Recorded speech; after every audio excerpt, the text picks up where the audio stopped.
Olá, meu nome é Humberto. Eu vou fazer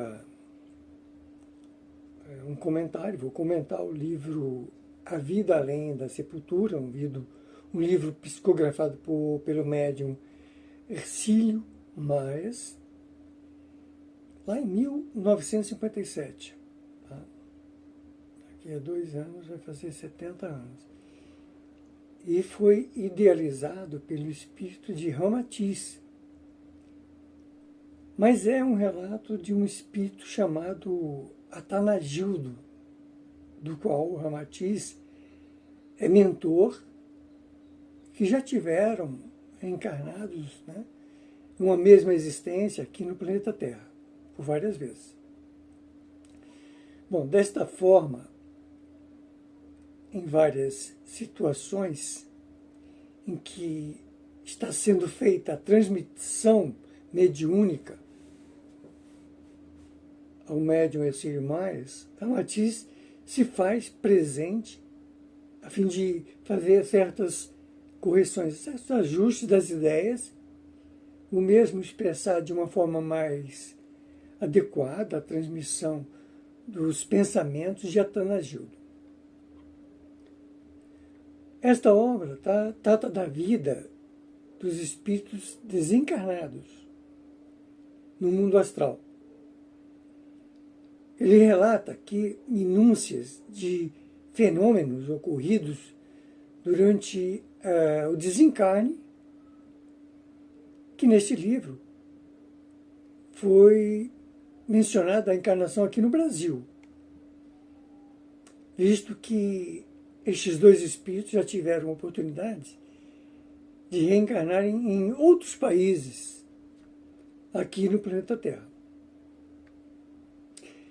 Ressalto que existem muitas obras que tratam deste mesmo assunto, e dentre elas a mais conhecida popularmente foi psicografada pelo médium Chico Xavier, e transmitida pelo espírito de André Luiz. Ele conta relatos da própria vida no plano astral chamado Nosso Lar. E, além do mais, aos que se dedicam ou querem um estudo mais profundo e mais técnico, sugiro a leitura dos livros da obra de Allan Kardec, codificada por ele, que é vamos dizer assim, são os parâmetros basilares da espiritualidade. Assim, outros livros dele mesmo, como Céu e Inferno e outros, né, que fazem parte da codificação da ciência espiritualista, realizada por Allan Kardec. Também é importante ressaltar que é quase impossível o médium como Hercílio Maes, que era um médium consciente, né? Não era um médium que que tinha uma psicografia, um dom mecânico. Chico Xavier escrevia 2 livros ao mesmo tempo, cada um com a mão, porque os espíritos tomavam a mão dele, ele veio preparado para isso. Não é o caso de Hercílio Maes. Hercílio Maes era um médium consciente, e que a transmissão das ideias vinha pelo pensamento. Quer dizer, Atanagildo, Ramatiz atuava no pensamento.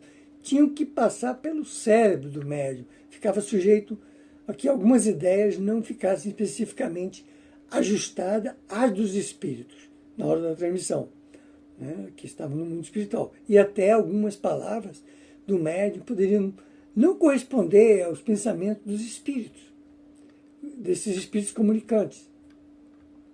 É claro que o médium, sendo um espírito já preparado no mundo espiritual para exercer esta mediunidade, veio com outros recursos que usava para fazer as correções necessárias. E para isso ele era levado, quando em sono, né, em sonho, a ter contato com os espíritos transmissores, a fim de corrigir certas sutilezas inerentes à psicologia espiritual de seus comunicantes. Há certamente descrições que irão parecer aterradoras e até inacreditáveis, visto que a humanidade encontra-se ainda fortemente condicionada as fantasias dos dogmas religiosos que, no decorrer dos séculos, escravizaram grande parte da humanidade com raciocínios ainda muito imaturos. Assim, as ideias a nós transmitidas em que o céu é administrado por anjos alados e o inferno dirigido por demônios, né, exclusivamente pelo diabo, neste relato acaba por desencantar ao compreender que no astral inferior, os homens, nós mesmos, é que mantêm o inferno e que, para piorar, o fizeram lá bem mais requintado do que o imposto pela tradição religiosa.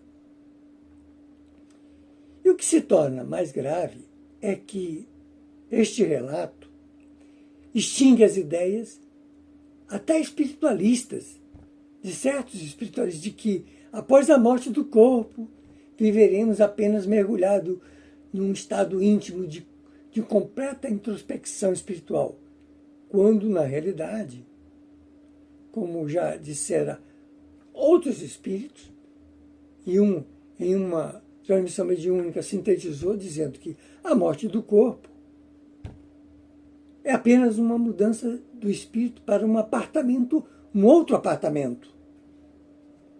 Atanagildo é um espírito que reencarnou por várias vezes na Grécia Antiga. Mas não será aqui fornecidos detalhes do seu passado, apenas que foi esta reencarnação que estou comentando ocorreu entre os anos 441 e 384 antes de Cristo.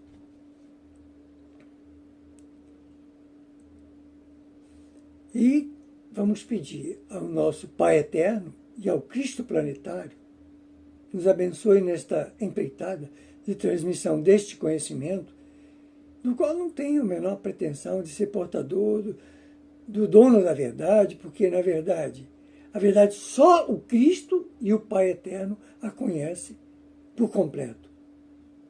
E ao Cristo Planetário, porque se tornou um com o Pai. Então, vou ficar por aqui, nesta abertura, e seguimos no próximo capítulo.